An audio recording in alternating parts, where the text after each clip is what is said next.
그러면 C++ 고급 개념에 대해서 설명해 보도록 하겠습니다.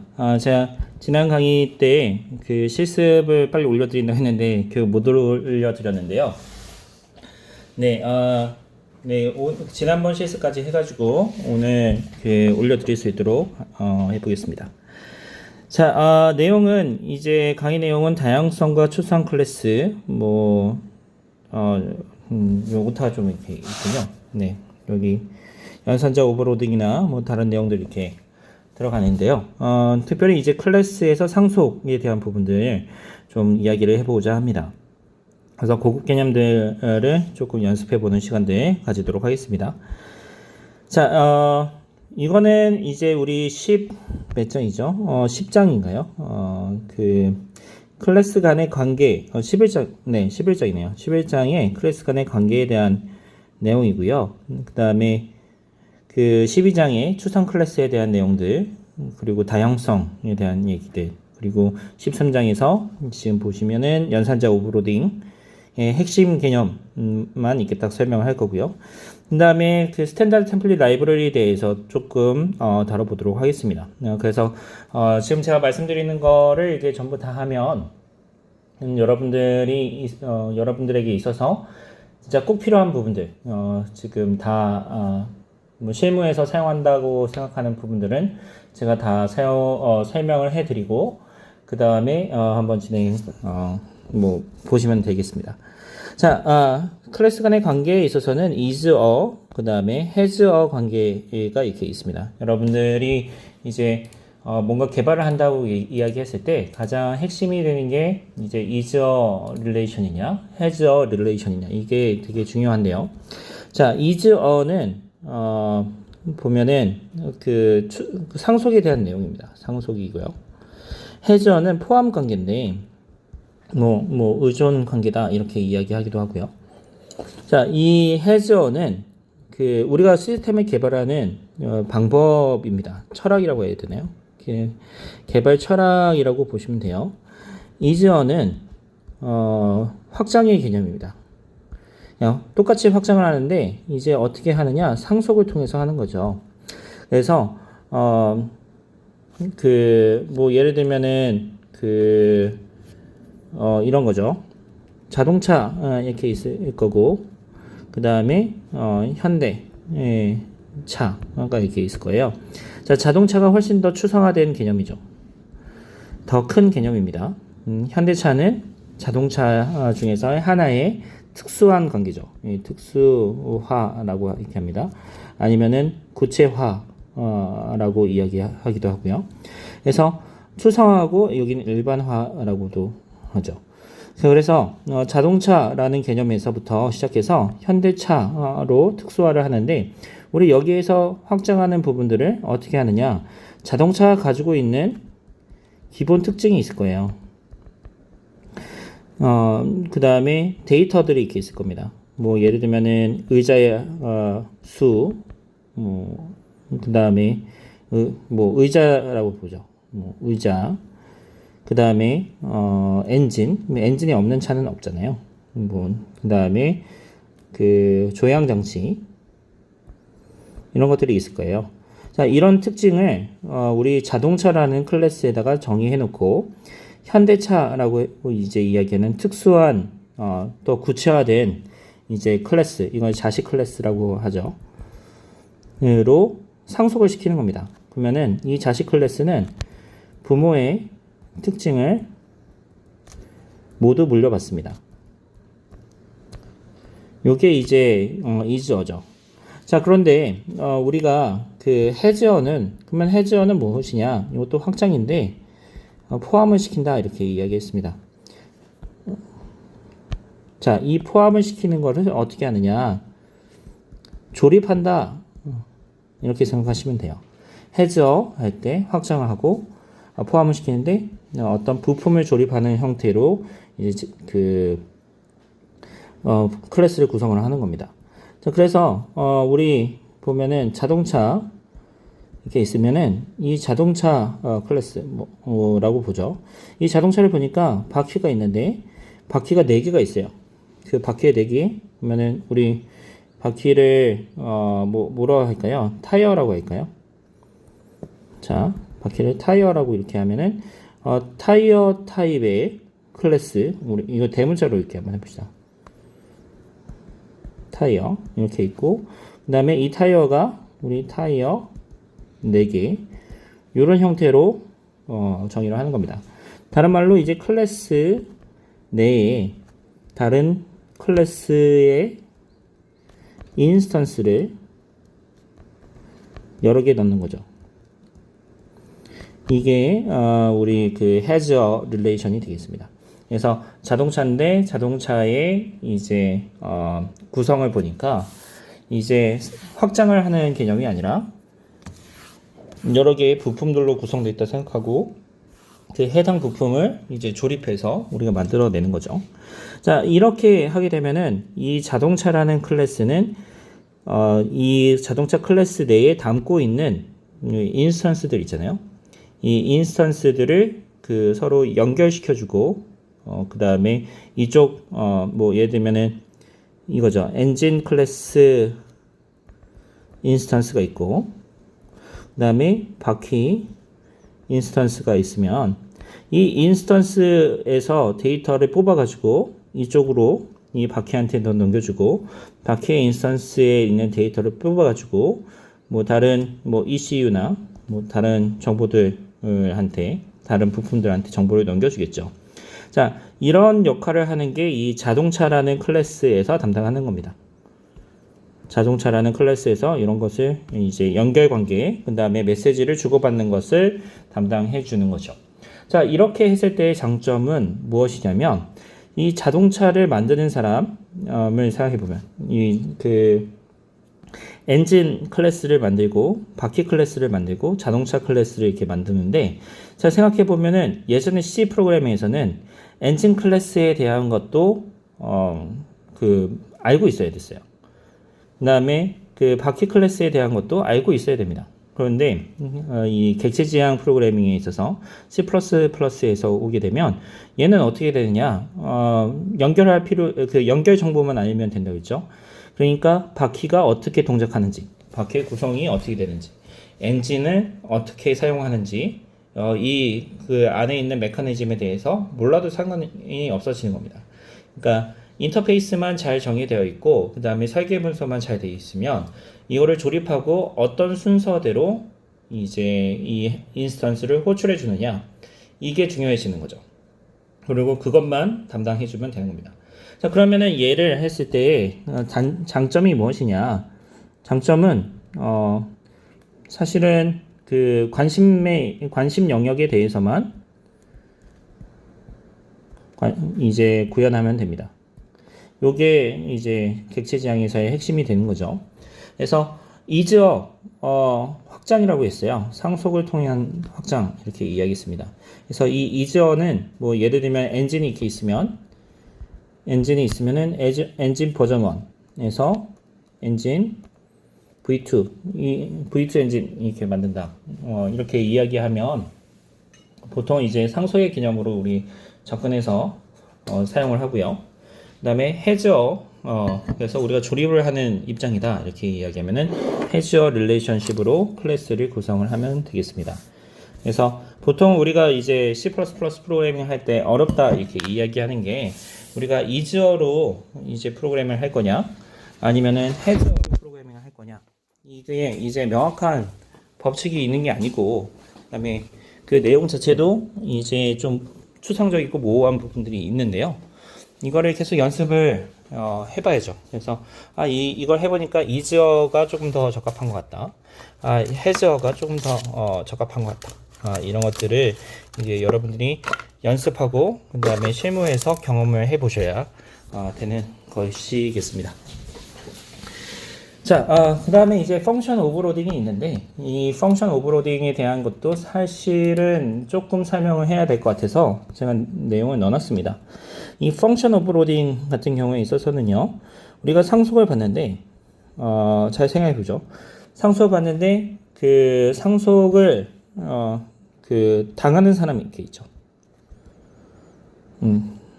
당한다, 사람, 당하는 클래스라고 봐야겠네요. 이렇게 있습니다. 그래서 부모 클래스가 있고요. 자식 클래스가 있는데 이렇게 상속을 받죠. 부모 클래스에 데이터가 있을 거고요. 부모 클래스에 함수가 있을 거고 자식 클래스에 데이터가 있고 함수가 있을 건데 여기에서 그 자식 클래스에 에서 부모의 것을 상속을 이렇게 받는데 그러면은 상속 데이터 부분들이나 그 다음에 함수에 대한 부분들 이렇게 생각해 보면 그러면은 데이터에 대한 것들은 사실 안 쓰면은 상관이 없습니다. 네, 안 써도 상관이 없어요. 그런데 함수에 대한 부분들을 생각해 보면은 그 함수가 조금 이상해지죠. 무슨 말이냐면 부모의 클래스에 있는 데이터나 함수에 있어서 우리가 물려받고 싶지 않다. 우리가 새로 정의하고 싶다. 이렇게 할 수도 있잖아요. 예를 들면 V1 클래스에서 V2로 하는데 함수의 이름은 동일한데 동작을 좀 더 정교하게 하고 싶다. 이렇게 할 수도 있을 거예요. 자, 그러면 이렇게 정교하게 하고 싶을 때 우리가 취할 수 있는 방법이 두 가지가 있습니다. 뭐 예를 들면 move 함수 이렇게 만들었으면 move 함수 이렇게 호출해 주고요. move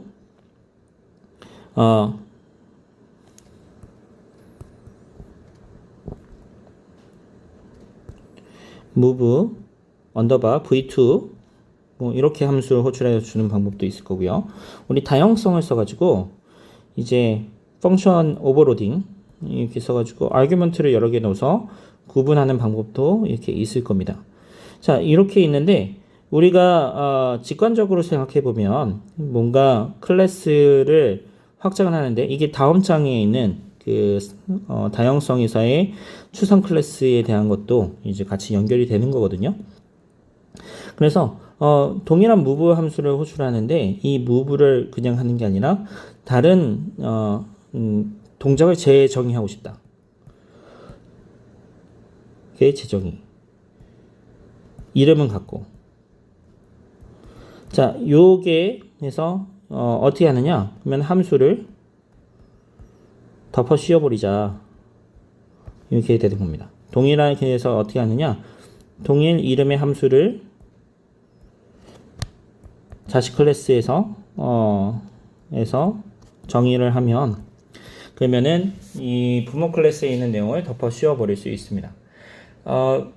또 이렇게 보면은 덮어 씌워 버렸는데 어떻게 하다 보니까 이제 부모 클래스의 함수가 또 필요할 수도 있는 거잖아요.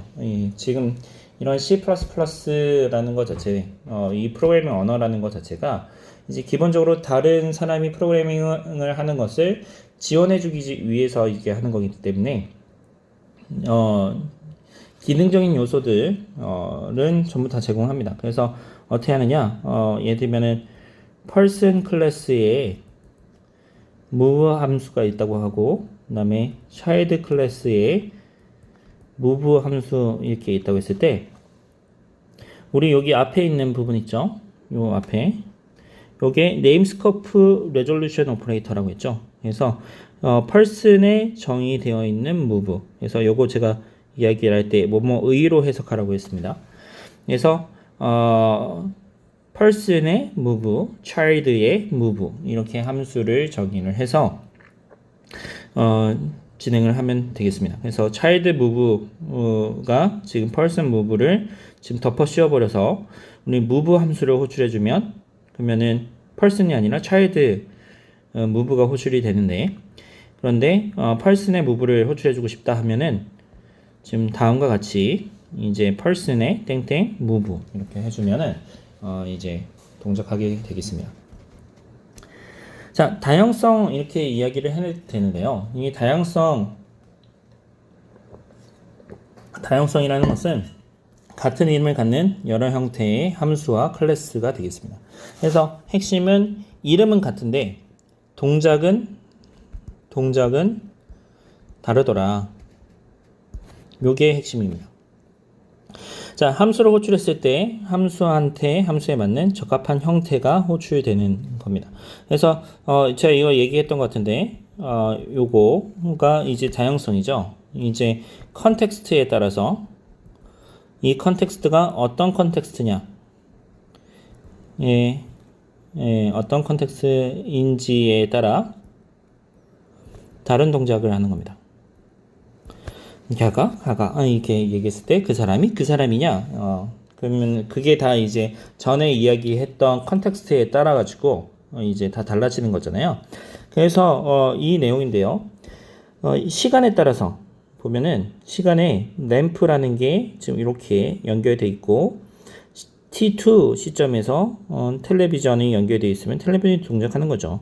그래서 여기서 이야기하는 하나의 장치만 소켓으로부터 이제 전원을 받을 수 있을 때 램프, 텔레비전. 그래서 이게 어떤 객체에 연결되어 있느냐에 따라서 다른 동작을 수행하게 된다라는 건데, 자 여기서의 요 램프와 텔레비전 이렇게 있죠. 요 램프와 텔레비전 이게 객체입니다. 요 객체인데 이게 인스턴스예요. 메모리 상에 존재를 합니다. 자, 그 다음에 지금 요 부분 있죠. 요 부분이 이제 메모리라고 보시면 됩니다. 메모리 상에 존재하고 있고요. 그 다음에 요 소켓 있죠. 요 소켓이 이제 포인터입니다. 이 포인터는 어떤 포인터냐? 부모 클래스의 포인터입니다. 이게 어떻게 되느냐? is a relationship이기 때문에 가능해지는 거예요. 자, 그런 다음에 이제 램프와 텔레비전 이렇게 있으면 이 램프를 꽂을 거냐, 텔레비전을 꽂을 거냐, 이 꼽는다라는 거 있죠. 꼽는 거, 요게 이제 포인터 오퍼레이션입니다. 포인터 연산이라고 해보죠. 네. 그래서 포인터 주소를 집어넣어가지고 이제 포인팅 하는 거고요. 자, 그 다음에 램프와 그 다음에 텔레비전이 있죠.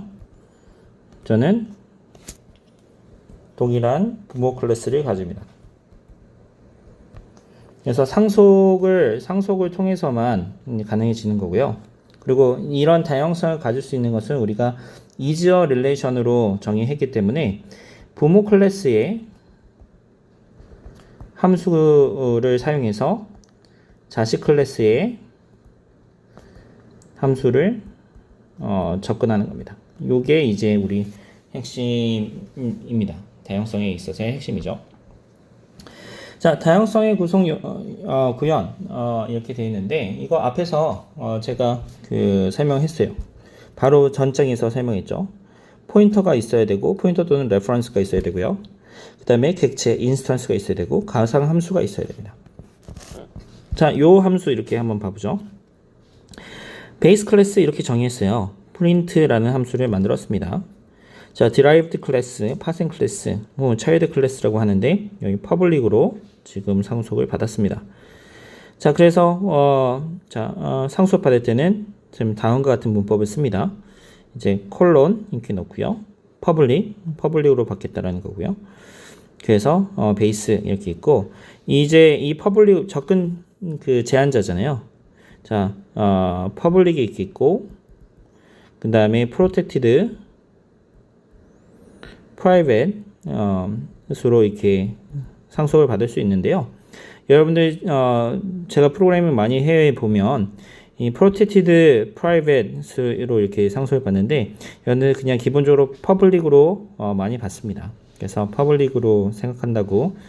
그래서 다른 프로그래밍 언어들 이렇게 보게 되면 이런 접근 지시자를 이제 사용하지 않는 경우들이 되게 많아요. 그래서 이 public으로 이렇게 한다고 생각하시면 되겠습니다. 자, 그런 다음에 이제 메인 이렇게 보게 되면은 베이스 클래스에 대한 포인터 이렇게 있고요. 그다음에 인스턴스를 만들어 가지고 넘겨줍니다. new로 해서 이렇게 넘겨줬고요. 그다음에 뭐 로컬 변수로도 지금 동작합니다. 그래서 부모 클래스 포인터 변수에다가 주소값만 넣어주면 돼요. 주소값만.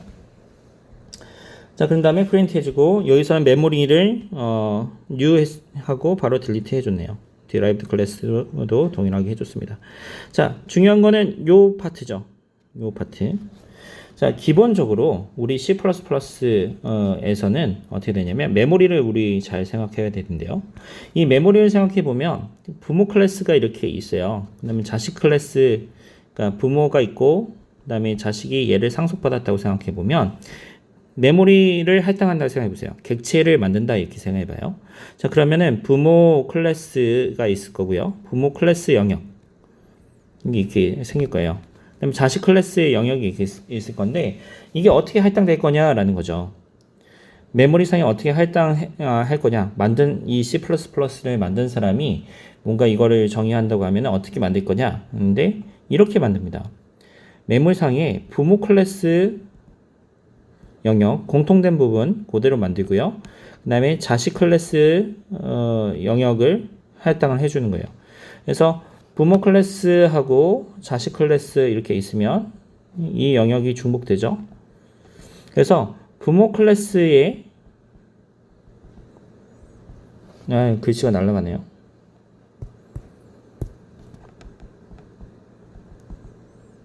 부모 클래스에 포인터 있죠. 포인터 변수. 이 포인터 변수로 포인팅을 하면 이 영역을 포인팅하게 되고요. 역시 자식 클래스 인스턴스를 가지고 부모 클래스로 포인팅을 하면 이 영역을 포인팅하게 됩니다.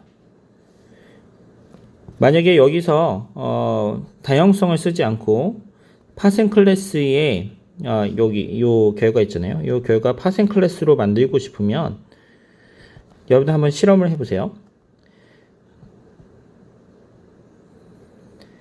자, derived 포인터 dptr 이렇게 해놓고 그다음에 new derived 이렇게 함수를 호출해 준 다음에 dptr print 이렇게 해주면 파생 클래스 이렇게 나와요. 그러니까 중요한 거는 이름이 같아야 됩니다. 부모 클래스, 자식 클래스의 이름이 같아서 같은데 우리가 지금 하고자 하는 거는 무엇이냐면 부모 클래스 다양성이 이거예요. 부모 클래스의 프린트를 호출해 줬더니 자식 클래스의 프린트가 호출되게끔 해주고 싶다. 이게 핵심입니다. 자, 그래서 부모 클래스의 프린트, 자식 클래스의 프린트를 할 때 요거를 접근할 수 있는 방법이 프린트라는 이름이 동일해야 돼요. 그래서 베이스 클래스의 프린트하고 자식 클래스의 프린트가 이름이 같아서 부모 클래스의 프린트를 호출해 줬을 때 자식 클래스의 프린트가 호출될 수 있도록 해주고 요것을 가능하게끔 하는 게 이 가상함수입니다. 앞에 virtual이라고 키워드를 붙여서 처리를 해줍니다. 자, 그건데 뒤에 다시 한번 설명을 해보고요. 여기서 이야기한 것처럼 중요한 거는 메모리를 할당하고 보니까 부모 클래스 영역, 자식 클래스 영역 이렇게 존재하는데 상속받는 부분들, 확정한 부분들에 대해서 다르게 동작하는 게 아니라 내가 다른 부모 클래스를 상속받았다 하면 부모 클래스의 메모리 영역을 할당하고 그 다음에 자식 클래스의 메모리 영역을 할당을 하게 되는 겁니다. 네. 자, 그러면 다음으로 이렇게 넘어가도록 하겠습니다. 자, 이 virtual이라는 키워드입니다. virtual 키워드예요. 자, 기본적으로 우리가 베이스 클래스하고 파생 클래스를 이렇게 생성을 하잖아요. 그러면은 virtual table이라는 것이 생깁니다. 자, virtual table이 이렇게 생기는데요. 이 virtual table을 사용해서 이 우리 프린트 함수를 찾아가는 거죠. 자, 그래서 베이스 객체의 virtual table의 경우에 있어서 포인터로 메모리상을 포인팅하고 그다음에 이 테이블에서 이름이 같은 거에 대해서 어떻게 처리할 거냐 이렇게 하는 거죠. 자, virtual 키워드를 쓰지 않으면 이 포인터 베리어블이 자식 클래스의 베이스 객체를 가리키게 되고 그 베이스 객체에서의 가상 테이블을 접근해 가지고 베이스 클래스의 함수를 호출해 주는 겁니다. 지금 요 예제 이렇게 해보세요. 이 ptr로 new derived 이렇게 해줬는데 이 derived 클래스에서는 virtual 키워드가 안 붙은 거예요.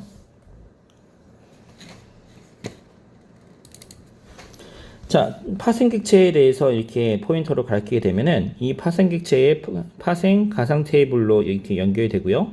이 가상 테이블을 보고 virtual이란 키워드가 있으면 원래대로라고 하면 이 파생 객체가 지금 파생 객체의 VTR이 이제 그 베이스 클래스 포인터로 포인팅을 했기 때문에 얘가 파생 객체에서 이제 베이스 객체로 연결이 되는 거예요. 그래서 베이스 이렇게 호출이 됐는데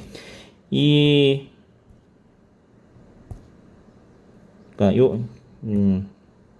요게 이렇게 연결이 됐고, 그 다음에 여기서 이렇게 호출이 됐는데, 근데 지금 이렇게 제가 빨간색으로 표현한 부분 있죠? 이렇게 빨간색으로 이렇게 호출되는 부분이 있습니다. 요게 이제 어떻게 된 거냐? 베이스로 호출하는 경우에 있어서 그래요. 베이스로 파생 객체에 대해서 호출해주는 경우에 있어서 이렇게 되는데, 여기에다가 이제 버추얼 키워드를 하게 되면 이 파생 가상 테이블을 바꿔주는 거예요. 이 파생의 가상 테이블이 이제 위에 그 베이스 클래스로 연결되어야 되는데 그렇지 않고 이제 그 드라이브드 클래스로 호출시켜 주게 되는 겁니다. 자, 이런 특징을 가지고 있어서 보면은 다양성이 구현이 되는 거죠.